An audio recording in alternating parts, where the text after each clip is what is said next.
Hi and welcome to Whisky Shared. In this episode I'm reviewing Old Forester Statesman.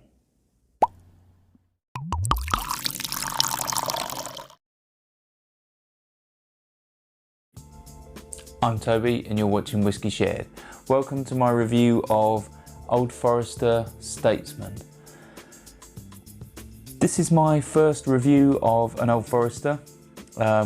If you don't know about Old Forester, they're a Kentucky bourbon producer. They date back from 1870 and they have the accolade that they're the first bottled bourbon. Old Forester have been making whiskey before, during and since Prohibition, and this particular Kentucky straight bourbon whiskey was made to coincide with the release of the second Kingsman film from 20th Century Fox, which is called The Golden Circle. I'd seen the first film, but as it happens I hadn't actually seen the second film, which is based in a whiskey distillery in the US. So when I picked up a bottle of this, I made sure I watched the film, and if you're a fan of the first one, I think you'll like the second one. So what can I tell you about this Statesman whiskey?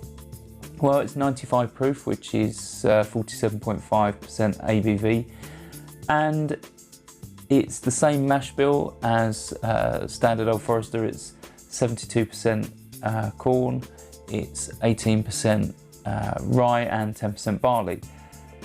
But what makes this different? Well, apart from the ABV, the interesting thing with this whiskey is it's from barrels which are from the hottest part of the rick house. So the barrels they selected had sometimes been subjected up to 120 degrees Fahrenheit, quite high angel share, so therefore more interaction with the charred oak within the barrels.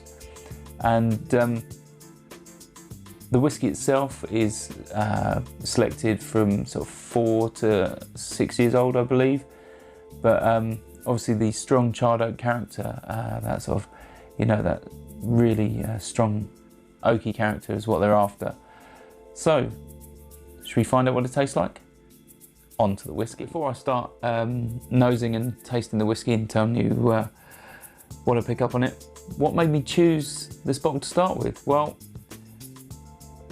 price. I wasn't familiar with the second film, so I had no affiliation with that, and I'd never actually heard of this particular bottle before I saw it on sale. It normally retails for about 55 to 60 pounds in the UK, and it was on offer for 30 pounds. So I thought that was a good price for 95 proof Old Forester, so I thought I'd give it a go. And this is where we are. Let's try it on the nose and see what it's like.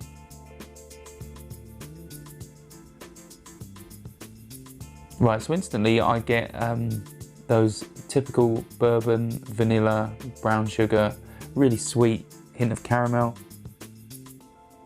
I get, well, a decent amount of charred oak. You can really pick that up on the nose. I get cola cubes. There's a hint of fruit there as well. Almost like sort of sugared fruits. Maybe a hint of apple. I do get a bit of sort of alcohol vapour, like acetone. That's quite noticeable. And interestingly, one thing the nose reminds me of, those sort of yum-yums, those sort of pastry donut type things without a filling in them, that sort of sugary, crusty pastry. It reminds me of that on the nose.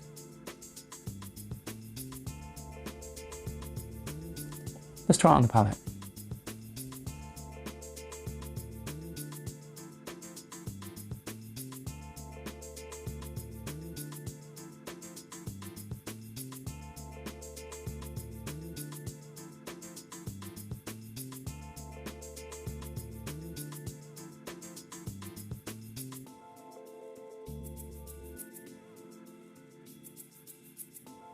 So it starts off light, and then it starts to become viscous in the mouth, and then with that viscosity comes the heat. It's like a prickly heat, and then as it evaporates, you get a hint of cherry, you get almost like a flat cherry cola. I picked that up on a few bourbons, and then you get that sort of charcoal, that sort of charred wood.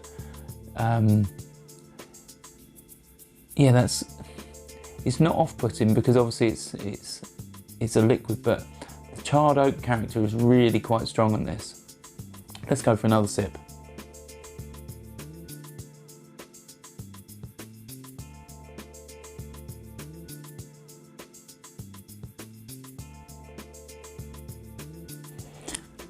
Yeah, the charred oak character of this is really quite noticeable compared to any sort of Kentucky straight bourbon. The viscosity is quite a neat idea. I picked that up on a couple of other whiskies where, you know, that liquid sort of thickens in the mouth. But yeah, there's quite a lot of prickly heat with this. But with that sort of really strong charred wood, that oaky note on the palate, it then sort of develops further on the finish, and is it's quite dry, a little bit bitter, sort of like pencil shavings. It's not unpleasant, but it's probably a little bit drier than I'd expect for a bourbon of this age. But it's yeah, it's okay. What I'd say is the ABV is probably this whiskey's redeeming feature. The fact that it's got that sort of really prickly character, the fact that it's still quite viscous on the palate means it's not been watered down too far, so it is quite pleasant. But that oakiness might be a little bit too much for some. Yeah, it's okay. I think the fact that I only paid £30 for this, I'm not disappointed. If I'd paid 55 or 60, I might be sort of erring on the side of, you know, have I paid too much for this? But yeah, it's not bad. As a comparison to the Jim Beam single barrel, this is quite a different animal for the same ABV, for possibly the same sort of age, but potentially, you know, 30 to 40% more at retail. The Jim Beam is a much softer whiskey. This is this sort of whiskey that puts hairs in your chest. Not quite cask strength. That would definitely probably be too punchy, but yeah, it's okay. If you're an Old Forester fan, then probably it's one for your cabinet. If you're not, and you just like bourbon, then yeah, maybe give this one a miss. But it's worth a try if you get the opportunity. So not amazing, but I still like it. Here's the next time. Stauncher. I hope you enjoyed this video. If you did, why not give it a like or a comment, and please consider subscribing for more videos like this.